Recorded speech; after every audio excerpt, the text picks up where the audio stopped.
as Mark observed, it is an important day today because every February we mark another completion of a year. We'll finish 27 years. This is our 27th birthday. We begin the 28th year of continuous NTCOF service of operation. I think we've only missed one or two maybe, or we had to reschedule a couple of times because of things, but we've been at it.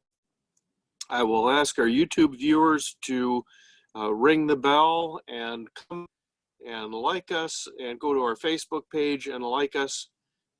Please become involved with the Church of Freethought. You can do this now from anywhere in the world. Before the pandemic, we hadn't really been doing this, but now every week we've got something, and a lot of times presentations, most of the time presentations. So today is happy birthday to us because our first service in 1995 was February 5th, so 2 days ago in 1995. The big thing we then did, we featured a dramatic reading of Huxley's Letter to Kingsley. If you just Google and search on Huxley's Letter to Kingsley here, you will find what we did. We hired a professional actor, lower tier, of course. We couldn't get Charlton Heston. He was busy with something else. And he read this just fantastic piece of literature from the 19th century, full of passion and many principles of thought.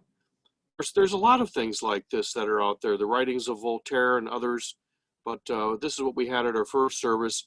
We did worry a bit after our first service. Gosh, what are we going to do? We can do additional things, but will we run out of material? And we never have never run out of material. At that time, the purpose and mission of our church was simply to do what all the other churches, all the traditional churches, just do what they did without superstition. This was really an experiment to see, would something like that work? Was it the superstition that really drew people in, or our guess was that it was a lot of other things, not necessarily the superstition, because obviously if you look at all the different religions, they all have different superstitions. So, and some churches have very little. The Unitarian Universalists don't have much. The Buddhists don't have much. We've talked about that before. But what do the churches do? And so we had to really give that some deep thought. And I think it's progress for any atheist who can not just curse the darkness, but to think about, well, maybe it's better to light a candle, and what would that candle be like? Many steps of thinking here, beginning with asking, what do churches do that maybe isn't so terrible? And I should say too, what churches really do, not what they say they do. Now we know what they actually do are a lot of bad things too. That's kind of the trade of a lot of atheists. They like to run down religion in churches, and with good reason, but not entirely with good reason, because churches have to do something that fills a human need, otherwise they wouldn't persist. I suppose you could say the mafia persists, even though it's not doing anything at all good. Well, supposedly they do some charity work and so forth, but the point being that for church and religions to be worldwide, all over, and to persist as they have done, raises the question, at least, what is it that they're doing that does really fill a deep human need? Well, I would say that what churches do is that they connect people. They connect people to existence. And as we know, science has supplanted religion in this respect. Not entirely, because you still have that subjective aspect of being connected to existence. We know about the objective things that science has uncovered, and there's a lot that science has not uncovered. So you don't need religion just because science hasn't done everything. But it's pretty easy, I think, now to see the lay of the land, what kinds of things science is involved in and what province it operates on, which is to say perceptions that we can all observe, that we can all share, perceptions that are not dependent on the person doing the perceiving. Secondly, churches connect people to others. Obviously, there are social organizations, units of a social organization intermediate between the family and the larger community. And churches also connect people to ideas and principles and values. They preach, they promulgate, they stand for certain ideas. And as we would agree, many times those ideas are bad ones. But then the solution is to connect them to good ones instead of bad ones. And they've got that problem solved. And finally, churches connect people to themselves. They give people a grounding, a sense of who they are. People go around identifying themselves as I am an exist, whatever, go around saying we're freethinker, atheists, whatever term you like the best, we're humanists. But let's keep in mind too that religion is as religion does, and understanding religion functionally comes down to, again, that social bonds and harmony. In fact, the word religion comes from the word religare, which means to bind up or to rebind together. Also, people get a community of caring and mutual aid. Well, personally, I have greatly benefited from some of you, and I have extended help to some of you. Now, interestingly enough, we do get emails from time to time asking for money and so forth. Some people think just because we have money to hand out. Not quite true, but certainly we look to help each other and do a great deal of that. Obviously, have to be in physical proximity. It doesn't really work to do that very well over the internet, although it could certainly work out in terms of communicating. I've had call requests from people for opinions on things that I have expertise in. Religion is an economic good. It's an economic service. And we've talked about this in the past also, that there's actually an economic religion, and I believe there's a book by that name too, The Economics of Religion, complete with all kinds of effects instituted by, for example, government. And church-state separation can be understood as an interference in the religious marketplace. And finally, religion is a basis for comfort, for strength, and for hope in crisis and adversity. When a person has a perspective on the whole meaning of life, as William James called religion, some reaction upon life. When you've got that set out, I think it does give you greater resilience in times of trouble. Of course, we all know about wonderful quotes like this from Seneca the Younger, that religion is regarded by the common people as true, by the wise as false, and by the rulers as useful. And I think we often don't stop to think, though, that the words true and false, you can gloss on those too. What does it mean to say that something is true or false? And as we know, many religious believers are not believers in the literal truth of, for example, the Bible or the Quran, but they're what they call liberal believers, where they look for inspiration or ideas from those things and do not regard, they look for what the stories, for example, what do they represent, and not necessarily what actually happened. This is a quote from a guy, Wilfred Cantwell Smith, who back in the, I believe the 1970s, it might have been the 80s, no, I'm pretty sure it's the 70s, wrote this wonderful book called The Meaning and End of Religion. And at one time he said elsewhere in other work, I'm not saying that religion is a good thing. I'm saying that it's a great thing. It can make it better or it can make it much worse. But it means that you take the question of how to live seriously. So he's using great, when he says it's a great thing, he's using that in the sense of it being a serious and important, a large, a very impactful thing. And you notice he says, he doesn't say it can make you much better, he just says it can make you better. Or it can make you much worse. And it's interesting, he uses the much before worse instead of better. And we can only think about 9/11 and all the wars of religion and so forth to realize how much worse religion can make people at. But the nugget that I think Cantwell Smith was talking about, Socrates, the two quotes of his on the top, know thyself, and that not knowing thyself, the unexamined life, is not worth living. As John Stuart said, Socrates unhappy, Socrates unsatisfied is better than a pig satisfied. And T.S. Eliot, who said that we will not cease from our exploration until the end of all of our exploring, when we arrive where we started and understand the place for the first time. And I'm sorry that's cut off. And Voltaire said, I think in this vein, that life is bristling with thorns, and I know no other remedy than to cultivate one's garden. Think about that term, that phrase, cultivate one's garden. Not anybody's garden, your garden, but you have to learn your garden first. It stands to reason before you can begin to cultivate it, or even know how to cultivate it. So the NTCOF, our church, has been and remains a means for exploration and discovery towards unknown but worthwhile ends. And of course, it's also a challenge. We aim not just to take out the hard bones of religion and put on display what's left, like play of religion, and we talked about that before, one of our images. But our goal is to make something of religion that's better than it's been. Something good where it's been bad, and something creative and innovative that serves purposes no one has yet thought of.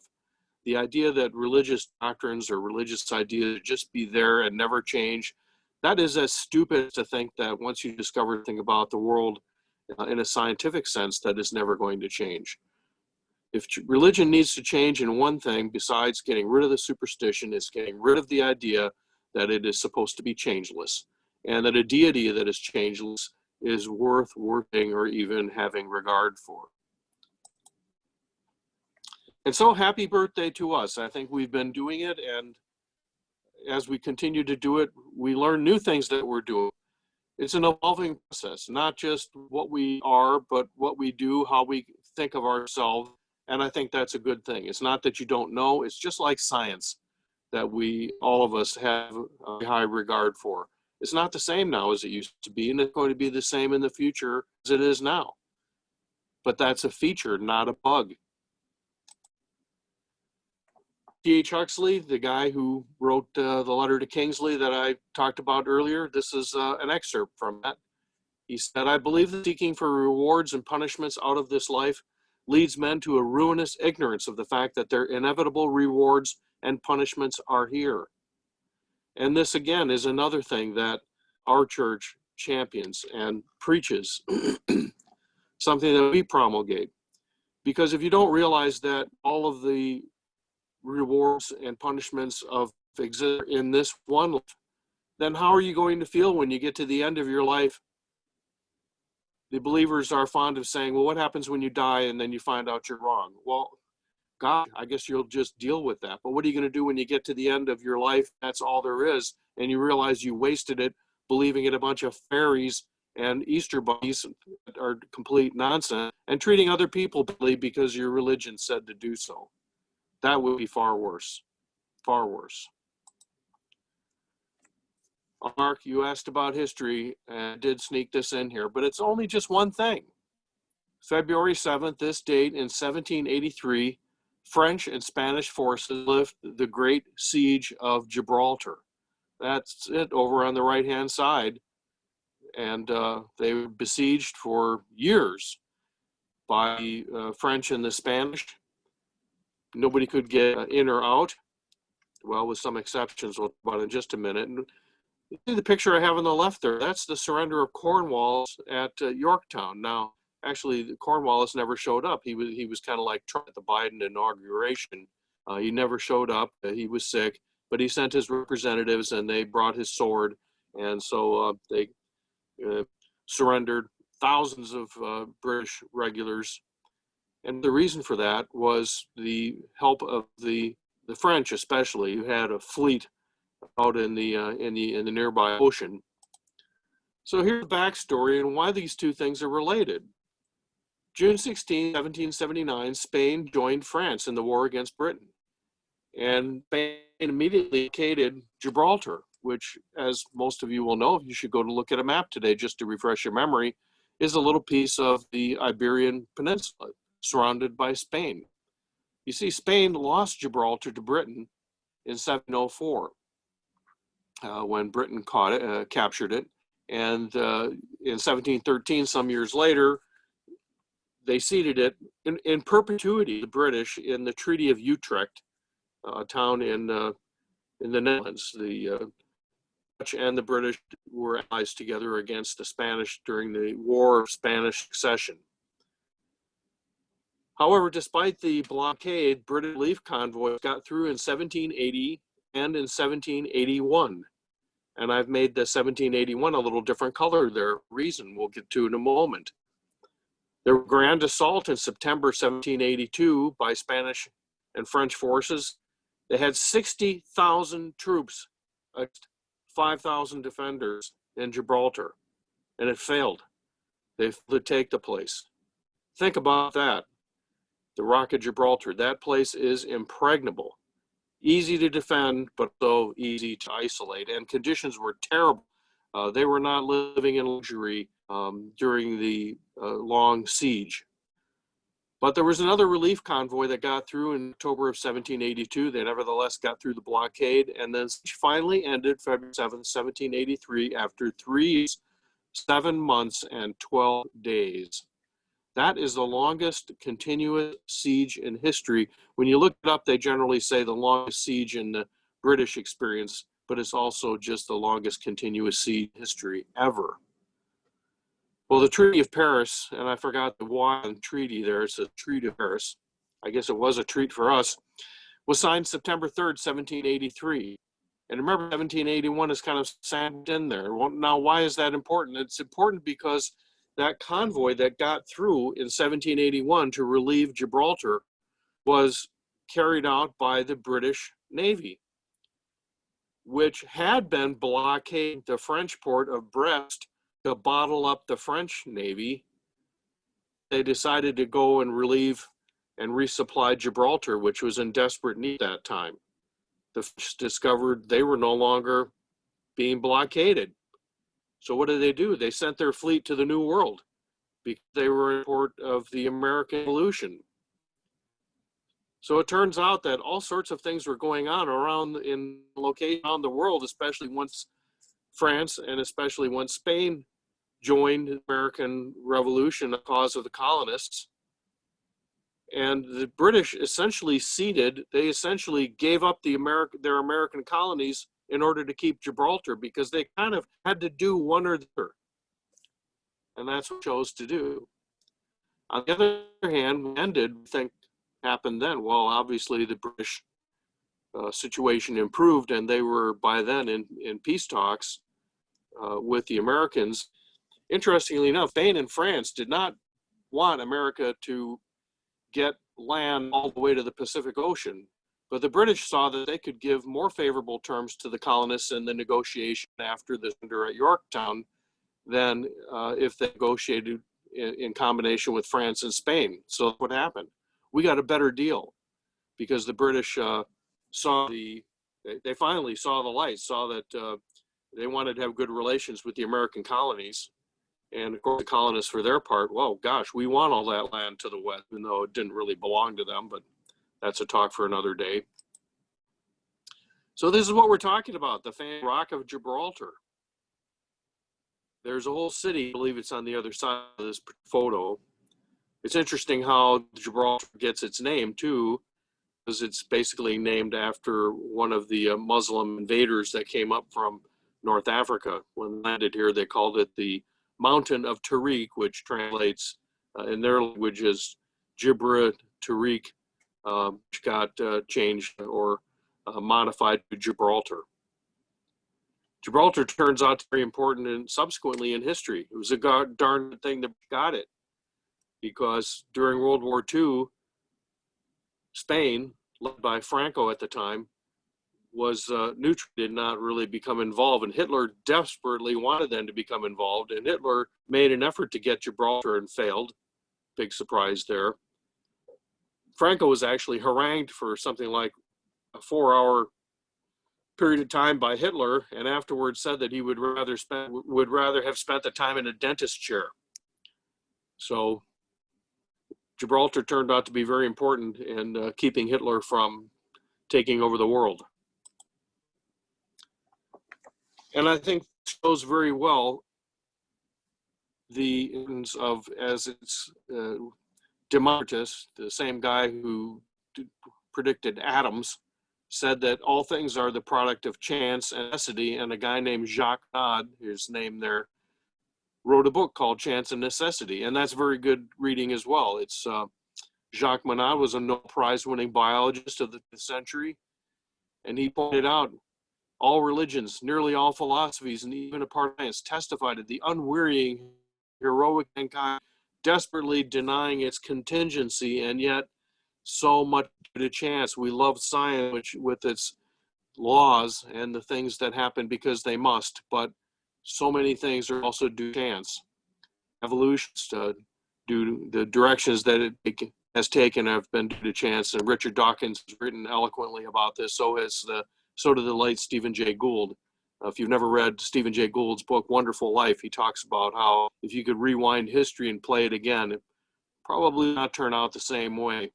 And maybe the American colonies would have been broken and would still be under British rule. Well, probably they would be under the kind of rule that Australia and Canada have now, had it been for Gibraltar and the British decision to defend and apply that location instead of keeping the French fleet bottled up at Brest. Interesting quotes about the future. This is one by Isaac Asimov. He said, "You don't need to predict the future, but choose a future and make the kind of prediction that will alter human beings in such a way that the future you predicted will be brought about. And better to make a future than predict a bad one." Science fiction, of course, done that whole endeavor of trying to predict the future. Times pretty well, and sometimes not so. Depends how far in the future you want to predict. And it's a lot of fun, I think, but we should remember how contingent everything is. This actually is to the invention, but we just talked about invention, inventing the future. Thomas Edison was talking about invention when he said that when you've exhausted all the possibilities, remember, you haven't. And this is the problem with trying to, as Karl Marx tried to do, predict the future and say that a dictatorship of the proletariat is the ultimate end of history. And Karl Popper, who we've quoted before, wrote a wonderful book called The Poverty of Historicism, about the difficulties with pretending that you can know what's going to happen. And this is what he said in that book, among other things, that if you're uncritical, and this is the important thing, we have this tendency to think that criticism is bad. It's tearing other people down. But Popper meant it in the sense of just even on your own, to really try to pick apart things, to be critical, and try to see where you're wrong. That was his whole shtick. We should always try very hard to figure out where we're wrong, and not always where we're right. And he said that if you're uncritical, you'll always find what you want. You look for and find confirmations, and you'll look away from and not see all the things that might be dangerous to your pet theories. Gosh, where do we ever see that? Could it possibly be in the superstitious religions who use everything to prove what they believe and look away from the things that show that what they believe is completely foolish? I think so. So we'll kind of wind this down by I want you to think about what directions, how and where might our church go. You are part of it if you are connected with our church. As a church means connections. And also what directions and how and where might your own life go? And ask yourself, how predictable has any of your life been up to now? I would guess a lot of it not.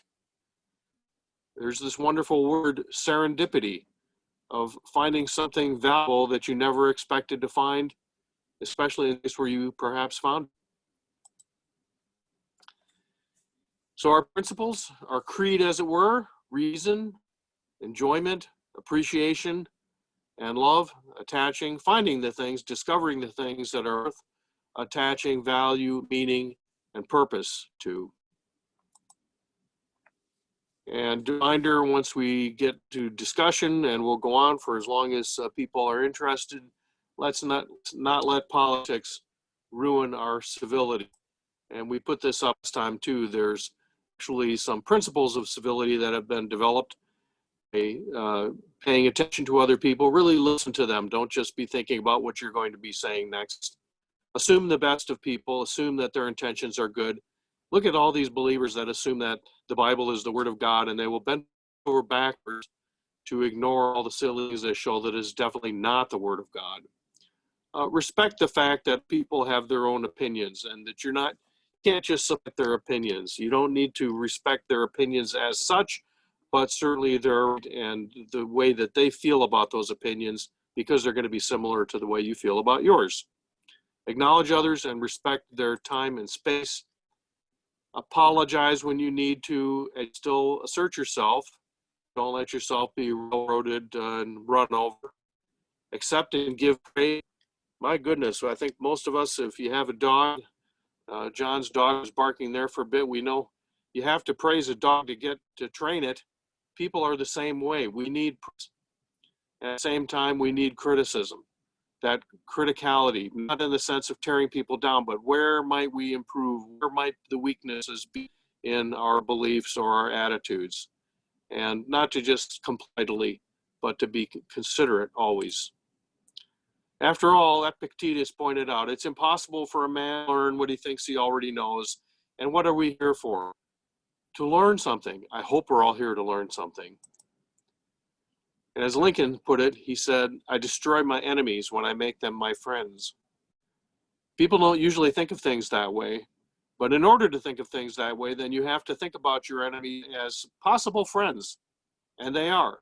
You just have not, if you can't make them your friends, you haven't figured the right way, because remember what Thomas Edison said, you might think you've exhausted all the possibilities, but you haven't.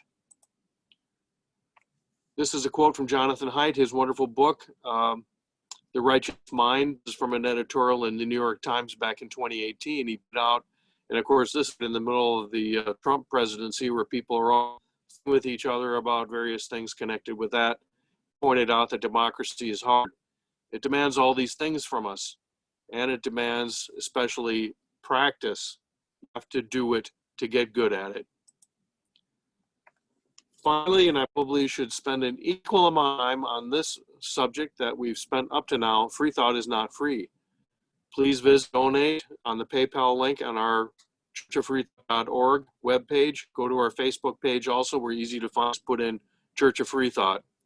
We depend on your continued support. We depend on your ideas. You're showing up, you're sharing.